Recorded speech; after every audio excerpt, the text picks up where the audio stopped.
حضرت ٹیپو سلطان شہید رحمۃ اللہ علیہ مردانہ ان کا مقابلہ کیا، آمنے سامنے ہو کر ان کا مقابلہ کیا، لیکن چند غداروں نے دھوکہ دے دیا جس کی وجہ سے حضرت ٹیپو سلطان شہید رحمۃ اللہ علیہ کی شہادت ہو گئی۔ لیکن کبھی بھی آپ نے ان کے سامنے سر نہیں جھکایا، سرنڈر نہیں کیا اپنے آپ کو، ان کا مقابلہ کرتے رہے کہ ہم تم جیسے ظالموں کو یہاں مسلط نہیں ہونے دیں گے۔ لیکن آخر لڑتے لڑتے حضرت ٹیپو سلطان شہید رحمۃ اللہ علیہ اپنے رب سے جا ملے۔ اس وقت انگریز جو غاصب انگریز تھا، میں تو انہیں فاتح نہیں کہہ سکتا، وہ تو غاصبان آئے تھے۔ غاصب انگریز جو تھا، لارڈس جس کا نام ہے، وہ خوشی اور مسرت میں کہنے لگا آج سے ہندوستان ہمارا ہے، آج سے ہندوستان ہمارا ہے۔ 1799 میں کہنے لگا کہ آج سے ہندوستان ہمارا ہے۔ جیسے ٹیپو سلطان شہید رحمۃ اللہ علیہ کی شہادت ہوئی، اس وقت اس کو ہمت آئی انگریز کو کہ اب کہنے لگا کہ اب ہمارا ہندوستان ہوا ہے۔ اب وہ فاتحانہ طور پر، فاتحانہ نہیں بلکہ غاصبانہ طور پر دلی پر 1803 عیسوی میں داخل ہوئے۔ 1803 میں دلی میں داخل ہوئے اپنی حکومت بٹھانے کے لیے۔ اس وقت دلی کی حکومت مغلیہ سلطنت بھی کمزور پڑ گئی تھی۔ جب تک اورنگزیب عالمگیر رحمۃ اللہ علیہ تھے، انگریز کو ہمت نہیں ہوتی تھی دلی پر قبضہ کرنے کی۔ جیسے اورنگزیب عالمگیر رحمۃ اللہ علیہ کی شہادت ہوئی تو مغلیہ سلطنت کمزور پڑ گئی، جس کی وجہ سے انگریز غاصب قبضہ کر لیا۔ جب تک اورنگزیب عالمگیر رحمۃ اللہ علیہ کی حکومت تھی، انگریزوں کے دانتوں کو کھٹا بنا کر دیے تھے، بہت مشکل بنا دیے تھے ان کا جینا، غصب کرنے نہیں دے رہے تھے۔ اس لیے کسی نہ کسی طریقے سے انگریز ایسا ہی کیا کرتے تھے، جو ان کے کٹر دشمن ہی، کٹر ان کی مخالفت کر رہے ایسے لوگوں کو نشانہ بنا کر ہم ہندوستانیوں میں سے بہت سے لوگوں کو خرید کر، منافقین کو خرید کر ان کے کیا ہے دربار میں چھوڑ دیا کرتے تھے، ان کے محل میں چھوڑ دیا کرتے تھے، اور وہ منافقین ساری کی ساری باتیں انگریزوں کو جا کر سنایا کرتے تھے۔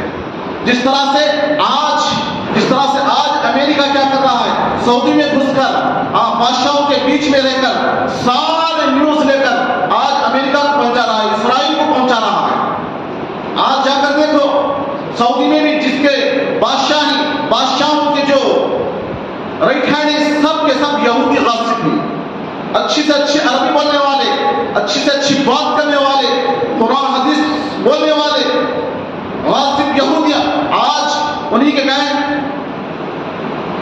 مسلمان بادشاہوں کے بیچ میں جا کر کیا ہے ان کے رائٹ بن کر بیٹھے ہوئے۔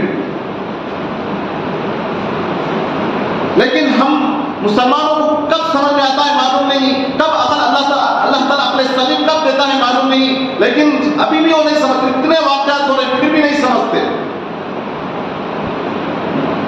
ایسا ہی انگریز مسلمانوں کے بادشاہوں کے بیچ میں اپنے لوگوں کو چھوڑ دیا کرتے تھے، اور وہ لوگ جا کر اپنی ساری کیا ہے مسلمانوں سے ساری سسپینس باتیں جا کر ان کو سنایا کرتے تھے۔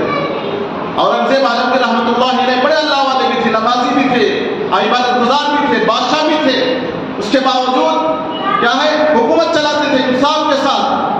آج لوگ کیا کر رہے ہیں، انہی کے سب سے زیادہ دشمن بنے ہوئے ہیں، اورنگزیب عالمگیر رحمۃ اللہ علیہ کے دشمن بنے ہیں۔ کیوں اورنگزیب عالمگیر کا نام دینا ہے، راستے کا نام کیوں دینا ہے، ان کی کتابوں میں نام کیوں لکھنا ہے، کیوں؟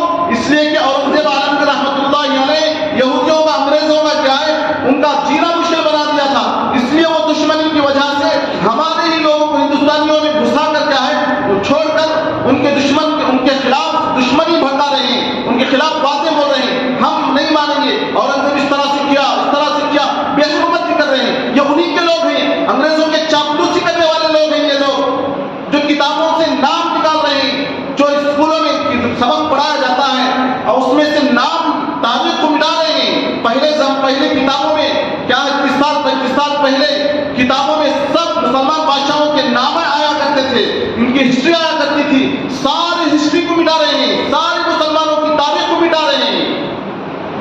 ابھی حال میں ٹیپو سلطان شہید رحمۃ اللہ علیہ کا درس کی سبقوں سے کیا ہے اسکولوں سے نکال دیے ہیں.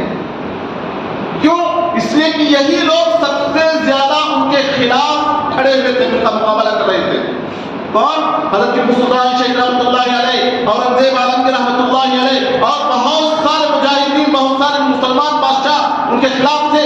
تو آج جو سب سے زیادہ انگریزوں کے دانتوں کو کھٹا کیا، انہیں کو آج نشانہ بنا کر انگلی اٹھا رہے ہیں، ان کے خلاف لوگوں میں بھڑکا رہے ہیں. یہ ٹیپو سلطان اس طرح سے کیا، ٹیپو سلطان نعوذ باللہ اس طرح سے کیا، انیک طرح کی زبان بد زبانی کے ساتھ استعمال کر رہے ہیں.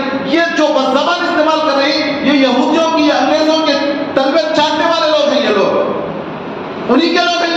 یہ یہاں کے ہندوستانی لوگ نہیں ہیں. یہ جو بھی خلاف بول رہے ہیں ہندوستان کے اور یہاں کے بادشاہوں کے خلاف بول رہے ہیں، ہندوستان نہیں ہیں.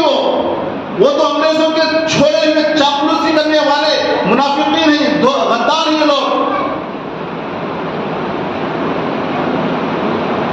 تو 1803 میں دلی میں داخل ہو گئے اور وہاں کے بادشاہ مغلیہ بادشاہ آخری بادشاہ تھے بہادر شاہ ظفر، ان کو وہاں سے جلا وطن کر دیا گیا، وہاں سے نکال دیا گیا، جلا وطن کر کے برما میں ڈال دیا گیا بہادر شاہ ظفر رحمۃ اللہ علیہ.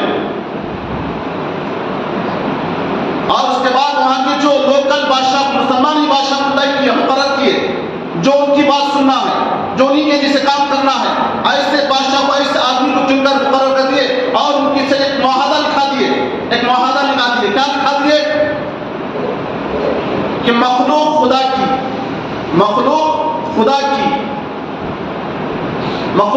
یعنی یہ یہودیان جو عیسائی لوگ آئے تھے، وہ عیسیٰ علیہ السلام کو اپنا خدا مان رہے تھے اور اسی کا پرچار کر رہے تھے. وہ اس لیے کہنے لگے سارے لوگ عیسیٰ علیہ السلام کے مخلوق. اس طرح سے لکھا ہے مخلوق خدا کی، حکم بادشاہ کا، اور فیصلہ ہوگا ایسٹ انڈیا کمپنی کا. غالباً اس طرح سے وہ معاہدہ لکھا ہے. اور جیسے ہی یہ معاہدہ ہوا تو پورے ہندوستان میں سارے لوگ، چاہے ہندو ہو مسلمان ہو، سب کے دلوں میں خوف طاری ہو گیا، ڈر طاری ہو گیا کہ آج حکومت مسلمانوں کے ہاتھ سے نکل گئی، اسلامی حکومت ختم ہو گئی.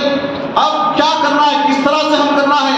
یہ غاصب انگریز بہت زیادہ ظلم و ستم کرنا شروع کر دیے. جو ان کے خلاف علماء فتوے دیے تھے، سب کو پھانسی کے پھندے پر چڑھایا گیا. تقریباً 50,000 علماء اکرام کو پھانسی کے پھندوں پر چڑھایا گیا. اس لیے کہ علماء ہی سب سے پہلے آگے بڑھنے والے تھے. انگریز کے خلاف علماء ہی آگے بڑھ کر فتوے دے رہے تھے.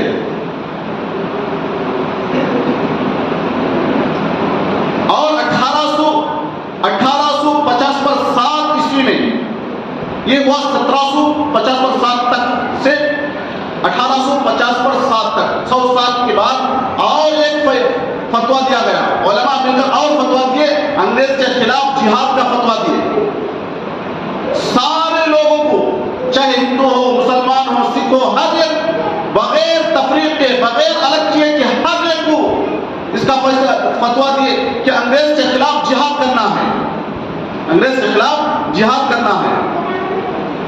تو سارے لوگ دمادم کھڑے ہو گئے. سب سے پہلے علماء کھڑے ہوئے اور یہ جیسے ہی فتویٰ سنے تو سب سے پہلے شہید اسماعیل اور شاہ عبد العزیز رحمۃ اللہ علیہ، بہت سارے علماء نے سن کر پرچار کے لیے نکل گئے. پورے ملک میں پرچار کے لیے کہ انگریز غاصب، ہم غلام بن گئے ہیں، ہم غلامی کی زنجیروں میں جکڑے ہوئے ہیں، ہم غلام بن چکے ہیں، انگریز غاصب ہو چکا ہے، انگریز قبضہ کر چکا ہے، اب ہم غلام نہیں، ہمارا کچھ نہیں چلے گا. اب ہماری عبادتیں مشکل ہوئی، ہماری تجارتیں مشکل ہوئی، اور ہمارا انفرادی کام، ہمارا اجتماعی کام اب ہم مکمل طور پر نہیں کر سکتے، ہم غلام ہو چکے ہیں. یہ پرچار شروع کریں.